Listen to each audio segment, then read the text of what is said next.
Assalomu alaykum, Migratsiya O'zbekiston ijtimoiy tarmoq obunachilari. Bugun sizlarga Latviya mamlakati hamda shu mamlakatdan taklif etilayotgan ish o'rinlari haqida to'liq ma'lumot o'qib eshittirishga harakat qilaman video davomida. Hozir sizlarga Latviya vizasi haqida qisqacha tushuntirish berib o'taman. Latviyaga viza olish osonroq Schengen hududiga a'zo bo'lgan boshqa Yevropa mamlakatlariga nisbatan. Xo'p, nima uchun? Bundan 2 yil, 1,5 yil oldin Polsha vizasini olish osonroq edi, chunki Polsha vizasi orqali siz Polshaga borardingiz. Masalan, 6 oy ishlagandan so'ng ham Germaniya, Finlandiya, Shvetsiya mamlakati, Norvegiya, Daniya, Niderlandiya kabi mamlakatlarga bemalol qonuniy shartnoma asosida ishga o'tib ketsangiz bo'lardi, hamda Amerika Qo'shma Shtatlariga ham ishga topshirsangiz bo'lardi. Hozirgi kunda Amerika Qo'shma Shtatlariga borib ishlayotganlarning aksariyati Polsha orqali borishgan. Nima uchun? Polsha vizani berish imkoniyatini qisqartirib tashladi, qiyinlashtirib tashladi. Chunki mana shunday imkoniyat borligi uchun O'rta Osiyo fuqarolari orasidan juda ko'pchilik Polsha vizasiga topshirdi.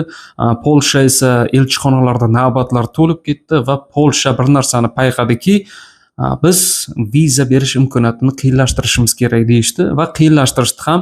Ana endi 2025-2026 yildan boshlab ko'pchilik Latviya vizasiga harakat qilishyapti. To'g'ri, Latviyada oylik maosh Polshaga nisbatan Polshaga qaraganda kamroq, lekin Latviya orqali Yevropani boshqa Schengen hududlariga bemalol qonuniy ish topib o'tib ketishingiz va ishlab yurishingiz mumkin bo'ladi. Xo'p, ana endi sizga tushuntirib beraman. Polsha mamlakatida qanday kasb egalariga talab kuchli, oylik maoshlari qanaqa, ketish xarajati qanday bo'ladi? Xo'p, vizaga hujjat topshirgandan so'ng vizangiz necha oyda chiqadi? Yosh chegarasi va til talabi haqida sizga ma'lumot aytib o'taman. Xo'p, Latviyada o'zimizni ko'cha iborasida aytganda, svarchilik sohasi, ya'ni payvandchilik adabiy tilda oylik maosh 1200 yevrodan 1600 yevroda nettoda to'lanadi. 25 yoshdan 45 yoshgacha erkaklar rus tilini bilishi shart. Xo'p, ana endi Latviyada xona tozalash ishlari ayol va erkaklar bemalol hujjat topshirsalar bo'ladi, ro'yxatdan o'tishsalar 600 yevrodan 1400 yevro nettoda to'lanadi. 25 yoshdan 45 yoshgacha bo'lgan juftliklar, erkak va ayollar til bilish, rus, latish yoki ingliz tili, uchala tildan bittasini bilishingiz kerak suhbat darajasida. Xo'p, Latviyada quruvchilar 1350 yevrodan 1600 yevrogacha oylik maosh nettoda to'lanadi. 25 yoshdan 40 yoshgacha erkaklar rus tilini bilish shart. Xo'p, Latviyada duradgorlik, ya'ni yog'och eshiklar ishlab chiqarish korxonasida ish. Soatiga 8 yevro, 1300 yevro oylik maosh nettoda to'lanadi. Erkaklar 20 yoshdan 45 yoshgacha. Keyingi ish o'rni operatorlik 1200 yevrodan 2000 yevro nettoda to'lanadi. 25 yoshdan 40 yoshgacha erkaklar rus tilini bilish shart. Keyingi ish o'rni esa Latviyada bu ham 1200 yevrodan 1500 yevrogacha nettoda to'lanadi. 22 yoshdan 48 yoshgacha oshpazlar 5 yillik ish tajribasi bo'lishi kerak. Xo'p, oyliklar birinchi oy 1500 yevro to'lanadigan bo'lsa, keyingi oylardan oshib boraveradi. Ingliz tilini bilish esa ishingizda ustunlik beradi. Xo'p, hozir sizga Migratsiya O'zbekiston rasmiy Telegram kanaliga qanday obuna bo'lishni ko'rsataman. Telefon orqali yozib olingan video ma'lumot. Xo'p, hozir plus Telegram, kimda Telegram bo'lsa, mana shu ilovaga kirib olish kerak.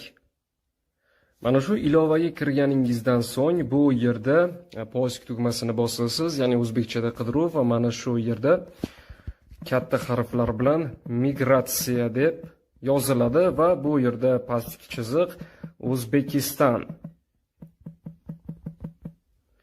Xo'p, yozganingizda O'zbekiston migratsiyasi kelib chiqadi. Mana shu Migratsiya O'zbekiston rasmiy Telegram kanalining ustiga bosganingizda bu yerda ishchi vakansiya Germaniya bo'yicha va balki Janubiy Koreya, Kanada, boshqa davlatlar bo'yicha, Birlashgan Arab Amirliklari va dunyo bo'yicha 30 ta davlatga yaqin mamlakatlar ichidan ishchi vakansiyalar taqdim etiladi. Oylik maoshlar, ketish xarajatlari hammasi to'liq aytib o'tilgan. Mana shu bu yerda qoldirilgan havola orqali onlayn ro'yxatdan o'tish havolasiga kirib, ro'yxatdan bemalol o'tishingiz mumkin bo'ladi, agarda sizga qaysidir davlatdagi bo'sh ish o'rni va vakansiya ma'qul kelsa. Xo'p, ana endi sizga yevro Yevropaning Schengen hududi haqida, Schengen hududiga nechta davlat kirishi va nechta davlat kirmasligi haqida ma'lumot beraman. Brutto va nettoni ham aytib o'taman sizga to'liq ma'lumot bo'lishi uchun. Xo'p, agarda sizga ko'proq vakansiyalar kerak bo'ladigan bo'lsa, Telegram kanalimizdan ko'rishingiz mumkin. Agarda mana shu ish o'rinlariga hujjat topshirmoqchi bo'lsangiz, kommentariyada ism familiyangizni yozing yoki qaysi davlatda ekanligingizni ja bo'lmaganda kommentariy yozishga erinadiganlar plus belgisini qoldirsa ham bo'ladi. Ana endi Yevroittifoqiga a'zo bo'ladigan mamlakatlarni aytib o'taman. Xo'p, Yevropada o'zi 44 ta mamlakat bor. Bular ikkiga bo'linadi. Yevroittifoq Schengen hududi va Schengen hududiga kirmaydigan mamlakatlar. Xo'p, Schengen hududiga kiradigan mamlakatlar deylik, siz Latviyaga ishchi viza orqali bordingiz. Mana shu vizangiz orqali Germaniya, Niderlandiya, Shvetsariya, Norvegiya, Finlandiya mamlakatlari, Fransiya, Italiyaga bemalol o'tib qaytishingiz mumkin. O'zimizda viloyatdan viloyatga o'tgandek gap. Pul birligi ham valyutasi bu yevro. 29 ta hududga amal qiladi. Pul birligi bo'yicha ham muammo bo'lmaydi. Mana shu Schengen hududiga kiruvchi mamlakatlarni nomma-nom aytib o'taman. Bular Germaniya, Fransiya, Italiya, Ispaniya, Portugaliya, Niderlandiya, Belgiya, Avstriya, Shvetsiya, Daniya, Finlandiya, Gretsiya, Polsha, Chexiya, Slovakiya, Sloveniya, Vengriya, Estoniya, Latviya, Litva, Lyuksemburg, Malta, Xorvatiya, Ruminiya, Bolgariya, Norvegiya, Shvetsariya, Islandiya, Liechtenstein. 29 ta mamlakat. Xo'p, Schengen hududiga kirmaydigan mamlakatlar bu Buyuk Britaniya, Irlandiya, Kipr, Ukraina, Belorussiya, Rossiya, Serbiya, Bosniya va Gersegovina, Chernogoriya, Albaniya, Shimoliy Makedoniya, Moldova, Kosovo hamda Turkiya hududi ham Yevropa mamlakatiga kiradi. Bu mamlakatlar Schengen hududiga a'zo bo'lmagan. Deylik, siz bu yerdan Buyuk Britaniyaga ishga bordingiz. Vizasini olasiz, borasiz, pul birligi funt sterling. U yerdan Germaniyaga o'tmoqchimisiz, alohida viza tayyorlashingiz kerak. Tekshiruvlardan o'tib, keyin Germaniya mamlakatiga borasiz. Germaniyada esa pul birligi valyutasi bu yevro hisoblanadi. Mana shu haqida siz ma'lumot oldingiz. Ana endi yevro brutto haqida tushuntirib beraman. Xo'p, man va sherigimni misol qilib olaylik. Ikkalamiz 2000 yevro oylik maosh oldik. Men bruttoda, u esa nettoda oldi. Xo'jayinim menga, ya'ni ishdagi xo'jayinim 2000 yevro berdi. Men bruttoda oldim. Endi soliq sifatida davlatga 10% ni to'laysan deb aytadi. Men 2000 yevrodan 200 dollarni davlatga soliq sifatida to'layman. Bu oylik maosh brutto. Sherigim esa 2000 yevro oldi u ham. U nettoda oldi, u soliq to'lamaydi. Chunki u solig'i olib qolingan bo'ladi oylik maoshdan.